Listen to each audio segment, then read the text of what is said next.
Even bin Laden himself warned us 3 weeks earlier. Osama bin Laden warned 3 weeks ago that he would attack American interests in an unprecedented attack, a very big one. There was a report, you'll recall, that the Mossad, the Israeli intelligence agency, did indeed send representatives to the U.S. to warn, just before 9/11, that a major terrorist attack was imminent. Prior to 9/11, it was widely reported that hijacked planes could be used as weapons. By Youssef's group and bin Laden's group to undertake a suicide mission. Murad narrated to us about a plan by the Ramsey cell in the continental U.S. to hijack a commercial plane and ram it to the CIA headquarters in Langley, Virginia, and also the Pentagon. And they found more evidence, pointing to other targets, evidence the Philippine government says it passed on to the U.S. The targets they listed were CIA headquarters, Pentagon, Transamerica, Sears, and the World Trade Center. President Bush even received the Phoenix memo, stating bin Laden was determined to strike in the U.S. in August, right before the attacks. The president was aware that bin Laden, of course, as previous administrations has been well known, that bin Laden was determined to strike the United States. In fact, the label on the president's the PDB was bin Laden determined to strike the United States. On August 6, 2001, President Bush was presented a President's Daily Brief article titled, "Bin Laden Determined to Strike in U.S." The lead sentence of that President's Daily Brief indicated that bin Laden and his followers wanted to follow the example of World Trade Center bomber Ramzi Youssef and bring the fighting to America. The article cited a more sensational threat, reporting that bin Laden wanted to hijack a U.S. aircraft. The President's Daily Brief item included information from the FBI indicating patterns of suspicious activity in this country, consistent with preparations for hijackings. The president broke his silence today about the revelations earlier this week that he had been briefed before September 11th about a possible al-Qaeda hijacking plot. The comments took place in the White House South Lawn setting where the press could not ask questions. While he was honoring the Air Force football team, his comments diverted to what has become topic A in Washington. You know what's interesting about Washington? It's a town, unfortunately, it's the kind of place where second guessing has become second nature. What I want to say to my Democratic friends in the Congress is that they need to be very cautious not to seek political advantage by making incendiary suggestions, as were made by some today, that the White House had advance information that would have prevented the tragic attacks of 9/11.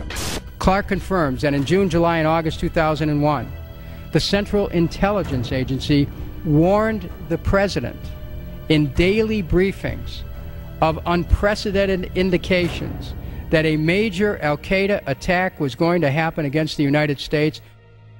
It was so well known that the United States had done several drills with this exact scenario prior to 9/11. We're going to take a closer look tonight at another example of where, despite the conventional wisdom, there were people in the United States who actually were preparing to defend against the kind of attacks which occurred here on 9/11. The North American Aerospace Defense Command, NORAD for short, has been defending the skies over the U.S. and Canada for almost 50 years, 46 to be precise. USA Today reports that in the 2 years before the attacks on September the 11th, NORAD conducted exercises using hijacked airliners as weapons. And one target was the World Trade Center. Here's ABC's Brian Ross.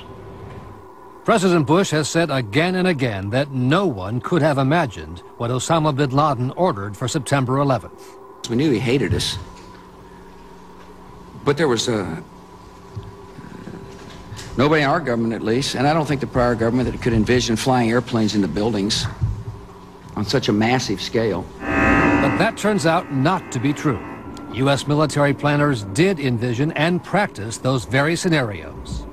As reported by USA Today, the North American Aerospace Defense Command, NORAD, conducted exercises with fighter jets, simulating hijacked planes flown into the World Trade Center in the 2 years before the attacks.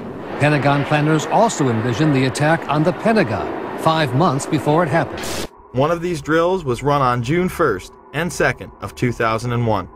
Amalgam Virgo was an exercise where multiple attack scenarios would be occurring simultaneously, including attacks from cruise missiles, unmanned aerial vehicles,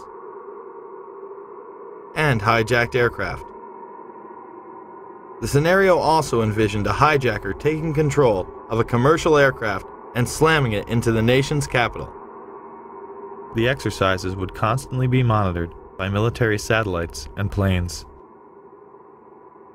Osama bin Laden was the poster boy for this plot, appearing on the cover. Isn't it a fact, sir, that prior to September 11, 2001, NORAD had already in the works plans to simulate in an exercise a simultaneous hijacking of 2 planes in the United States? Colonel Scott, do you have any data on that? I'm not aware of that, sir. I was not present at the time. That was Operation Amalgam Virgo. Yes, sir. So what did happen on 9/11? The truth is, there was a lot more going on that day than we are being told. There were several war games and exercises being run simultaneously, involving multiple government agencies. John Fulton and a team from the CIA would be conducting a drill at 8:45 a.m. out of the National Reconnaissance Office in Chantilly, Virginia, in which a plane is crashed into a building. Other drills would literally cripple our defensive and investigative abilities on that morning. But this very interesting information, Katie, Matt, and Tom, from the FBI, they have been operating a massive exercise from their hostage rescue unit. All of their top teams, about 50 personnel, helicopters, equipment, were in Monterey, California for the last 2 days, scheduled to fly back today commercially. So all of those people are out of place. It's fair to say, according to sources that we've talked to here at NBC, that the FBI rescue operations and other FBI operations are really in chaos right now because they can't reach their officials in New York. All of their phone lines are down, and now you've got all of their special experts on this stuck in Monterey, California, trying to get a military flight back because there are no longer commercial flights. So they are seriously out of pocket, and there is a real breakdown of the FBI anti-terror coordination team, which is, of course, the principal team that would lead any effort. I actually found myself in Montana with 50 state emergency managers, the director of FEMA, his top staff at the National Emergency Management Association conference, number of emergency managers from New York State, from Pennsylvania, from Virginia, Maryland, the district, most in New England, made the flight on a C-130 last night. It was one of the only flights across the country, a military aircraft.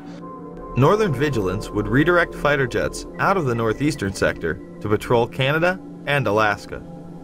Vigilant Guardian and Vigilant Warrior were exercises involving hijacked aircraft that would go in and out of radar. These would appear real to those involved. We fought many phantoms that day. We got many aircraft calls inbound that morning that turned out to be phantoms. During that time frame, we had multiple aircraft called hijacked all over the country. These exercises would not cease until after United 93 was brought down and the attacks were over. Open line. Surveillance, Sergeant Richmond. Sergeant Richmond, Sergeant Life from Cheyenne Mountain Test Control. How are you? I'm doing fine. Okay, I need you to terminate all exercise inputs coming to Cheyenne Mountain at this time. Copy. And stay on loop until I verify that the connectivity is disconnected on the exercise side only. Okay, no, do not do any more inputs on the exercise side and stand by. I got Cheyenne Mountain on the line. Terminating all exercise inputs. Over, in case you didn't know, that the exercise. Oh, yeah. In fact, more hijackings were thought to be taking place. On the radar scope, and it's not just a video game, it's actually people's lives that you're trying to keep from running into each other. Other planes were thought to have been hijacked and almost shot down. An aircraft inbound to Whitehorse from Alaskan airspace was a hijacked aircraft, and that the military flight crews were aware of this, and they were en route to intercept the aircraft.